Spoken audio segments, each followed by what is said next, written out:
শাশুড়ির অতি প্রতীক্ষার পর জামাই অবশেষে বাড়ি এসেছে।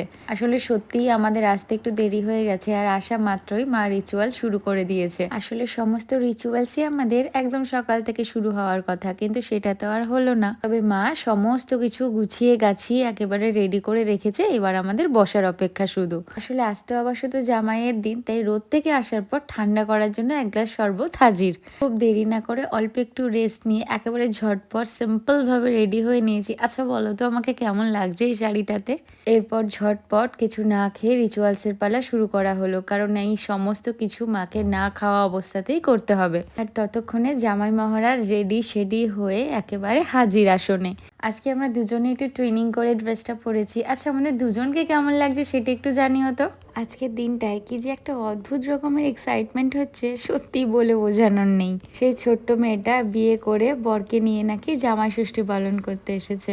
আজকের দিনের এক্সাইটমেন্টটা আমার যতটা বেশি, তার থেকে অনেকটা বেশি আমার বাবা মায়ের। সাজানো গোছানো ফল মিষ্টি লুচি খাওয়া দাওয়া শেষ করে এখন এসেছি বাইরে কয়েকটা ভিডিও ফটোশুট করতে। আজকের দিনের এত সাজগোজ, সমস্ত কিছুকে একটু ক্যামেরা বন্দি করে রাখবো না বলো তো? এই মুহূর্তটা তো আর বারবার আসবে না, তাই সবটাকে নিজের কাছে গুছিয়ে রাখতে চাই। এরপরে চলে এলো লাঞ্চের পালা। আজ শ্বশুর শাশুড়ি সবটা নিজের হাতে আয়োজন করেছে। তবে মেনুতে কি কি ছিল একবার বলি। সালাড, 5 রকমের ভাজা, তাতে ইলিশ মাছ ভাজাটাও কিন্তু ছিল, ডাল, সর্ষে ইলিশ, বোয়াল মাছের ঝাল, আর রয়েছে চাটনি পাঁপড়। সত্যি এমন একটা দিনের জন্য নাকি প্রত্যেকটা শ্বশুর শাশুড়ি সেই 1 বছর অপেক্ষা করে থাকে।